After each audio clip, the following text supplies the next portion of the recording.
வணக்கம் viewers, welcome back. So நம்ம இன்றைக்கி பார்க்க போகிறது வந்து அகைன் ஆக்டிவிட்டி ட்ராக்கர். ஆமாங்க, இப்போ தான் ரீசெண்டாக நம்ம வந்து அமேஸ்ஃபிட்டோட ஆக்டிவ் 2 பார்த்துருப்போம். ஸோ அதே மாதிரி இப்போது ரெட்மி வாட்ச் மூவ் பார்க்க போகிறோம். 2000 ரூபாய்க்கு நல்ல வாட்ச் ஏதாவது இருக்கா அப்படின்னு. ஸோ அதுக்கு ஏற்ற மாதிரியே ஆல்ரெடி நான் அது வந்து ஒரு 7-8 நாளாக யூஸ் பண்ணிக்கிட்டு இருக்கேன்.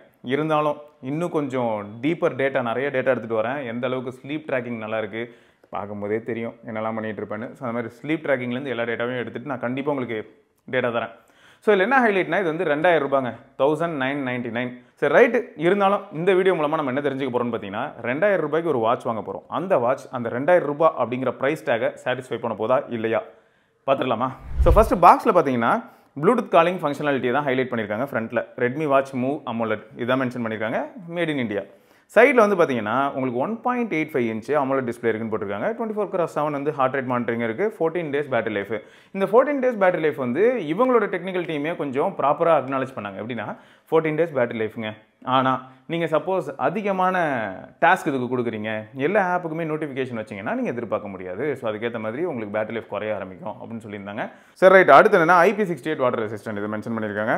அண்ட் இந்த சைடில் வந்து பார்த்தீங்கன்னா ஃபங்க்ஷனல் க்ரௌன். ஸோ இது வந்து ஃபஸ்ட் டைம் ஈஸி நேவிகேஷன். ஆனால் உண்மையாக சொல்லணும்னா ஃபஸ்ட்டே வந்து அந்த வாட்ச் ஆக்டிவ் அந்த சீரிஸாக இருக்கட்டும், இல்லாட்டி வாட்ச் 5 லைட் அதை பற்றி பேசும்போதாக இருக்கட்டும், நான் சொல்லியிருப்பேன் இந்த மாதிரி ஹைப்பர் OS பவர்டாக இருக்கிறனால இந்த செக்மெண்ட்டில் இருக்கிற வாட்சஸ்லேயே ரொம்ப ஃபாஸ்ட் அண்ட் ஃப்ளூயிடாக ஃபீல் ஆகுது அப்படின்னு நான் சொல்லியிருப்பேன்.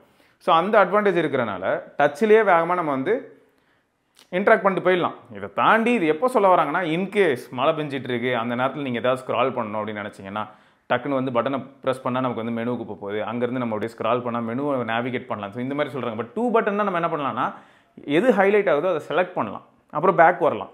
ஸோ அந்த மாதிரிலாம் இல்லை, பட் பேசிக்காக இருக்குங்க. ஆஹா ஓஹோன்லாம் இல்லை இந்த க்ரௌன். அடுத்து என்ன 140+ ஸ்போர்ட்ஸ் மோடு, அப்புறம் 200+ watch faces, Hindi language support இருக்குது அப்படின்னு போட்டிருக்காங்க.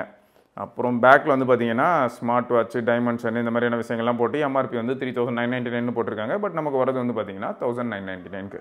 பாக்ஸில் டாப்பில் பார்த்தீங்கன்னா பவர்டு பை ஹைப்பர் OS அப்படின்னு போட்டிருப்பாங்க. அண்ட் டிவைஸ் வாட்ச் நான் ஆல்ரெடி எடுத்து யூஸ் பண்ண ஆரம்பிச்சிட்டேன். User manual. அதை தவிர இங்கே டாப்பில் வந்து பார்த்தீங்கன்னா அதே கனெக்டர் தான் இதுக்கு முன்னாடி நம்ம யூஸ் பண்ண ரெட்மி வாட்சஸில் இருந்ததோ அதே கனெக்டர் தான் இதுலேயும் இருக்குது. அதே போகோ பின் தான். பில்டு குவாலிட்டி ஆஸ்பெக்டில் பார்க்கும்போது நல்ல ப்ரீமியமாக தாங்க இருக்குது. உங்களுக்கு அந்த மெட்டாலிக் ஃபினிஷ் மாதிரியான ஃபீலும், அதே சமயம் இந்த ஸ்ட்ராப் இருக்குது பார்த்தீங்களா, சிலிக்கா ஸ்ட்ராப்பு, இது வரைக்கும் எந்த விதமான இச்சிங் ஃபீலோ, இரிட்டேஷனோ, ஸ்கின் இரிட்டேஷனோ அந்த மாதிரி எதுவும் ஃபீல் பண்ணல. பட் நீங்கள் ரொம்பவே ஸ்கின் சென்சிட்டிவ்னா இதெல்லாம் கொஞ்சம் நீங்கள் செக் பண்ணிக்கிறது நல்லது. ஸோ பேக்கில் பார்த்தீங்கன்னா உங்களுக்கு அந்த சென்சார்ஸ் பார்க்க முடியும். அதை தவிர வந்து உங்களுக்கு அந்த rating, model details and serial number, made in India அப்படிங்கிற டீட்டெயில்ஸ் இருக்குது. IP68 சப்போர்ட் இருக்கிறதையும் மென்ஷன் பண்ணியிருக்காங்க. ஸோ இந்த க்ரௌனை பொறுத்தவரையும் நான் ஆல்ரெடி சொல்லியிருந்தேன். இவ்வளோ தாங்க தலைவரோட யூஸ் கேஸ். இதை பற்றி நீங்கள் என்ன நினைக்கிறீங்க? என்ன கேட்டால் நான் இப்போ அப்படியே பாருங்களேன், நார்மல் டச்சுக்கு வரேன். இங்கே பாருங்கள், இவ்வளோ ஸ்மூத்தாக இருக்குது. நமக்கு வந்து எதுக்கு அந்த ஸ்க்ரால் வீலை சுத்த போகிறோம்னு எனக்கே தெரியல. பட் சும்மா எல்லோரும் கொடுக்குறாங்க, நானும் கொடுக்குறேன் அப்படின்ற மாதிரி இருக்குது. ப்ளஸ் பெசல்ஸ் எப்படி இருக்குதுன்னு காட்டணும்னு நினச்சேன். ஓகே, எப்படி இருக்குது பார்த்தீங்களா? ஓரளவுக்கு நல்லா பண்ணியிருக்காங்கல்ல. இது என்னது? ஓ, SOS. இதுக்கு நல்லா இருக்குங்க. ஸ்வைப் பண்ணுறதா இருந்தாலும் சரி, இல்லாட்டி இங்கே யூஸ் பண்ணுறதா இருந்தாலும் சரி. ஓகே, இப்போ நம்ம வாட்சோட பேசிக்ஸ்க்கு வருவோம். ஏன்னா இப்போ நம்ம அன்பாக்ஸ் பண்ணியாச்சுன்னாலும் ஃபஸ்ட் இம்ப்ரெஷன் வரும்போது எந்த அளவுக்கு இருந்ததுன்னு தெரியணும் இல்லையா? ஸோ பேட்டரி லைஃப் இப்போதைக்கு ப்ராமிசிங்காக இருக்குது. அவுட்டோர் விசிபிலிட்டி மாதிரியான விஷயங்களுக்கு ஆட்டோ பிரைட்னஸ் இல்லை. பட் நீங்களே பிரைட்னஸ் அதிகப்படுத்தி வச்சுருந்தீங்கன்னா உங்களுக்கு அவுட்டோர் விசிபிலிட்டியும் பிரச்சனை இல்லை. அடுத்து என்னென்னா ஃபோன் கால் ஆப்ஷன்ஸ் இருக்குது பார்த்தீங்களா, அதுவும் எந்த விதமான ப்ராப்ளமும் இல்லை. நம்ம வந்து ஃபர்ஸ்ட் ஆஃப் ஆல் அந்த மீ ஃபிட்னஸ் ஆப் இருக்கு இல்லையா, ஸோ அந்த ஃபிட்னஸ் ஆப்புக்கு எல்லா பெர்மிஷனும் கொடுத்துட்டோம் அப்படின்னா உங்களுக்கு இன்கமிங் கால்லையும் எந்த விதமான ப்ராப்ளமும் இருக்க போகிறதில்ல. அண்ட் வாட்சிலேருந்து நம்ம கால் இனிஷியேட் பண்ணுறதா இருந்தாலும் பிரச்சனை இருக்க போகிறதில்ல. பட் டிவைஸ் நம்ம பக்கத்துலேயே இருக்கணும். ஸோ இப்போ அவுட்டோரில் கால்ஸ் அப்படின்னு வரும்போது நடந்துகிட்டு இருக்கும்போது பேச முடியுது, அண்ட் சைக்கிளில் ஸ்லோவாக போகும்போது பேச முடியுது. ஆனால் பைக்கில் போகும்போது அந்த ஸ்பீடுக்கெலாம் வாய்ப்பே கிடையாது. இது வந்து கண்டிப்பாக மைக்ரோஃபோனும் கண்டிப்பாக வின் நாய்ஸ் ஃபெச் பண்ணோம். ரெண்டாவது என்னென்னா, இந்த ஸ்பீக்கர் என்ன அவ்வளோ லவுடாக நமக்கு அந்த மாதிரியான ஒரு என்வரான்மெண்ட்டில் கேட்க போகுது. ஸோ பொதுவாக நீங்கள் வந்து ரொம்ப பொறுமையாக ஓரமாக, இல்லாட்டி எமர்ஜென்சிக்கு, இல்லாட்டி சிக்னலில் நிற்கும் போது டக்குன்னு யாருக்கு அதை இன்ஃபார்ம் பண்ணணும். ஸோ அதுக்கெலாம் ஓரளவுக்கு யூசர் ஃப்ரெண்ட்லியாகவே இருக்குன்னு சொல்ல முடியும். ஸோ கனெக்டிவிட்டி பிட்வீன் டிவைஸ் வந்து அல்ட்டியாக இருக்குங்க. ஸோ அதில் எந்த ப்ராப்ளமும் இருக்காது. இங்கே பார்த்தீங்களா, நீங்கள் இப்போ ஸ்வைப் டு லெஃப்ட் ரைட்னு பண்ணிங்கன்னா ஆட்டோமேட்டிக்காக நீங்கள் எல்லா அந்த விட்ஜெட்ஸ், சின்ன சின்ன விட்ஜெட்ஸ் மாதிரி பார்க்க முடியும். ஸோ இதெல்லாம் பக்காவாக இருக்கும்னு வச்சுக்கோங்களேன். அப்புறம் camera, open camera on your phone. Okay, so இந்த மாதிரி எல்லாமே உங்களுக்கு பர்ஃபெக்டாக ஒர்க் ஆகுங்க. நான் உங்களுக்கு ரிவ்யூவில் வந்து இன்டெப்த் எல்லாத்தையுமே நான் சொல்கிறேன், எந்த அளவுக்கு எஃபெக்டிவாக இருக்குது அப்படிங்கிறதெல்லாம் கண்டிப்பாக நான் சொல்கிறேன். ஸோ இப்போ உங்களோட கிளைம் என்னங்கிறத நம்ம பார்க்கலாம். இப்போ நீங்கள் ஃபோனோட பேர்டாக வச்சிருக்கும் பட்சத்தில் உங்களுக்கு வந்து பார்த்தீங்கன்னா ஜிபிஎஸ் இல்லாதையும் ஒரு மேட்டராகவே நீங்கள் யோசிக்க மாட்டீங்க. ஃபோன் உங்கள் கூட இருந்ததுன்னா போதும். ஃபோன் இருந்ததுன்னா ஆட்டோமேட்டிக்காக அதுலேருந்து வந்து இது ஜிபிஎஸ் டேட்டா, அதாவது லொக்கேஷன் டேட்டா எடுத்துக்கும். ஸோ நீங்கள் ஃபோனில் ஆப்பில் போயிட்டு அவுட்டோர் ஆக்டிவிட்டியை கிளிக் பண்ணிவிட்டு அதுக்கப்புறம் வாட்சில் வந்து டேட்டா பார்க்குற மாதிரி கிடையாது.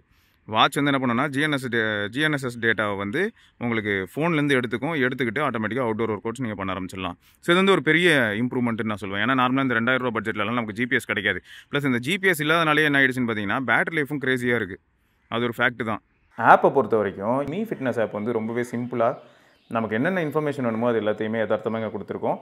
சொல்லப்போனால் இங்கே பாருங்களேன், இந்த கோன் ஐஸ் மேட்டர்லாம் கொஞ்சம் இன்ட்ரெஸ்டிங்காக இருக்கும்.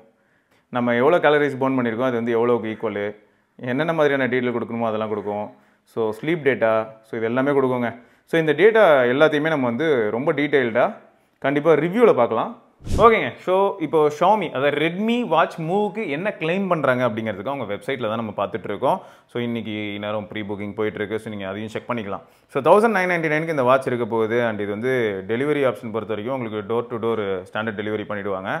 ஸோ இதை தாண்டி என்னென்னா இன்ஃபர்மேஷன்ஸ் இங்கே கீழே வரும்போது AMOLED அப்படிங்கிறத ஹைலைட் பண்ணுறாங்க. Segments best accuracy 97%. இது வந்து உண்மையாக அப்படின்னு கேட்டிங்கன்னா சீரியஸாகவே நல்லா இருந்தது. எந்த ஆஸ்பெக்டில் சொல்கிறேன்னா, இப்போ பீடோமீட்டர் எப்படிலாம் நான் இதை அனலைஸ் பண்ணேன் அப்படின்னா, இப்போ நம்ம வாக்கிங்கில் இருக்கோம். வாக்கிங்னு சொல்லிட்டு ஒரு மோட் இருக்குது, ஒரு ஸ்போர்ட் ஆப்ஷன் இருக்குது அப்படின்னும் போது நம்ம அதை கிளிக் பண்ணதுக்கப்புறமா அந்த ஜிஎன்எஸ்எஸ் நான் சொன்ன மாதிரி லாக் ஆகும். அதுக்கப்புறம் நான் அவுட்டோரில் வாக்கிங் பண்ணிகிட்டே இருக்கலாம். அப்போ நான் வந்து எங்கேயாவது ஒரு இடத்துல நிற்கிறேன்னும் போது நான் பாஸ் பண்ணிட்டு ஆனால் என்ன பண்ணுறேன்னா, நான் இப்போ வாக்கிங்கில் இல்லை, பட் நான் ஃபோட்டோ எடுத்துக்கிட்டு அப்படியே பொறுமையாக நடந்துகிட்டு இருக்கேங்கிறதுனால அந்த பேஸ் வந்து மாறுங்கிறதுனால நான் பாஸ் பண்ணுறேன்.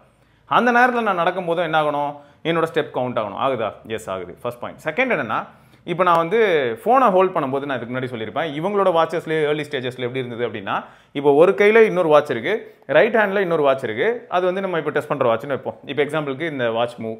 ஸோ இது இப்போ ரைட் ஹேண்டில் இருக்குது. நான் வந்து என்ன பண்ணுறேன்னா, இப்படியே ஃபோனை ஹோல்ட் பண்ணிட்டே போகிறேன், இல்லாட்டி ஃபோட்டோ எடுக்கிறதுக்கு அப்படி ஹோல்ட் பண்ணிட்டே போகிறேன் அப்படின்னும் போது என் ஹோல் பாடியில் இருக்கிற ஜெர்க்கோட இங்கே வந்து ரொம்ப கம்மியாயிடும். ரைட் ஹேண்டில் வந்து அந்த ஜெர்க் கம்மியாகிறதுனால அக்யூரசி பாதிக்கப்படலாம். எப்படின்னா நடக்கும்போது வந்து அந்த டேட்டா வந்து ப்ராப்பராக ஃபெச் ஆகாமல் போகலாம், அந்த பீடோமீட்டருக்கு வந்து டேட்டா கிடைக்காம போகலாம். பட் அந்த மாதிரியான mistakes and margin of errors இருக்கான்னு கேட்டால் செம இம்ப்ரூவ்மெண்ட். ஸோ இதுதான் இந்த 97% அப்படிங்கிறது வந்து ஒரு வகையில் பார்த்தா நல்லா பண்ணியிருக்காங்கன்னு தோணுதுங்க. சரியா? அப்புறம் segments best ultra long battery life அப்படிங்கிறதுல வந்து சப்ஜெக்டிவ், அதை நான் ஃபஸ்ட்டே சொல்லியிருப்பேன். ப்ளூடூத் காலிங் பக்காவாக ஒர்க் ஆகுது. ஃபங்க்ஷனல் ரொட்டேட்டிங் க்ரௌனும் வந்து இது ஒரு க்ளவுனு. IP68 ரேட்டட் வந்து குட். அண்ட் வந்து HyperOS சீம்லெஸ் கனெக்டிவிட்டி அல்டி, நிஜமாவே அது சூப்பராக இருக்குது. எல்லா ஆண்ட்ராய்ட் டிவைஸுக்குமே நல்லாவே கனெக்ட் ஆகுது. 600 nits பீக் பிரைட்னஸ், 322 ppiங்கிறதெல்லாம் வந்து நீங்கள் டிஸ்பிளே பார்க்கும்போது உங்களுக்கே தெரிஞ்சிருக்கும். சும்மா நீங்கள் அவுட்டோர் ஷாட்ஸ்லாம் பார்த்துருப்பீங்க இல்லையா, அப்பயும் உங்களுக்கு ஒரு ஐடியா கிடச்சிருக்கும். அதெல்லாமே செம்ம இம்ப்ரூவ்மெண்ட்டுங்க. அப்புறம் பாம் டச் டு ஸ்லீப்புங்கிறது வேறு எதுவும் இல்லைங்க. இப்போ வந்து பொறுங்க, நான் அது என்னென்னு காட்டுறேன். இப்போ வேக் ஆகுதா? வேக் ஆனால் அப்படியே இருக்கா? இதுதான் palm touch to sleep.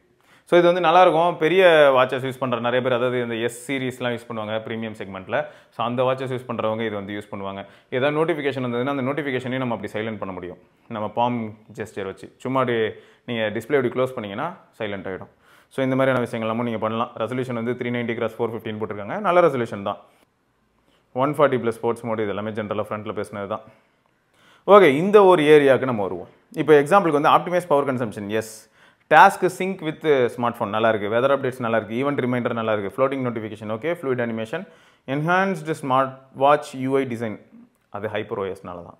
So இதுக்கு முன்னாடி உங்களுக்கு இப்படி இருந்ததில்லை. ஸோ நல்லா இருக்குங்க. ஸோ இந்த ஆஸ்பெக்ட்லாம் வச்சு பார்க்கும்போது நல்லாயிருக்கு.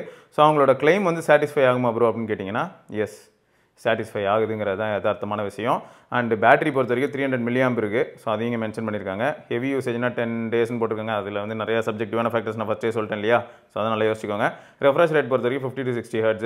ஸோ மற்றபடி வந்து பார்த்தீங்கன்னா வேறு ஏதாவது டவுட்ஸ் இருந்ததுன்னா தாராளமாக நீங்கள் கமெண்ட் செக்ஷனில் கேட்கலாம். ஏன்னா எப்படியா இருந்தாலும் ரிவ்யூவில் கண்டிப்பாக டீப்பர் டைவ் பண்ணுவோம். ஆப் எந்த அளவுக்கு இருக்குது, ஆப்பில் டேட்டா அந்த அளவுக்கு நல்லா வந்திருக்கு, அண்ட் ஸ்லீப் டேட்டா அந்த அளவுக்கு நல்லா வந்திருக்கு, இந்த மாதிரியான டேட்டாஸ் எல்லாமே நம்ம கண்டிப்பாக பார்க்கலாம். ரைட்டு. ஸோ ஓரளவுக்கு உங்களுக்கு ஒரு ஐடியா கிடச்சிருக்கும் நம்புறேன். ஸோ தொடர்ந்து நம்ம வந்து இன்னொரு பதிவில் சந்திப்போம். அதுக்கு சிவபரணி பார்க்கலாம். பை. ஆனால் இந்த மாதிரியான வாட்சஸ் வந்து எப்போ யூஸ் ஆகுது அப்படின்னு கேட்டிங்கன்னா, நம்ம செல்ஃப் மோட்டிவேஷன் பத்தலை, நம்மளை யாராவது மோட்டிவேட் பண்ணால் நல்லாயிருக்கும், இல்லாட்டி ஒரு சில டேட்டாஸ் நம்ம பார்க்கும்போது நமக்கு இன்னும் கொஞ்சம் மோட்டிவேட்டிங்காக ஃபீல் ஆகும் அப்படின்ன போது தான் நிஜமாக ரொம்ப ஹெல்ப்ஃபுல்லாக இருக்குது. அதனால தான் நான் வாட்சுக்கு வந்து அடாப்ட் ஆக ஆரம்பித்தேன். ஸோ அந்த மாதிரி நீங்களும் உங்களுக்கு வாட்ச் டெய்லி ஹெல்ப் பண்ணுதா இல்லையாங்கிறத தாராளமாக சொல்லுங்கள். இந்த செடன்ட்ரி ரிமைண்டர், வாட்டர் ட்ரிங்க் ரிமைண்டர்லாம் வந்து நிஜமாக யூஸ்ஃபுல்லான ஒரு விஷயம் தான் நான் நினைக்கிறேன். நீங்கள் என்ன நினைக்கிறீங்க அப்படிங்கிறதையும் சொல்லுங்கள். பார்க்கலாமா?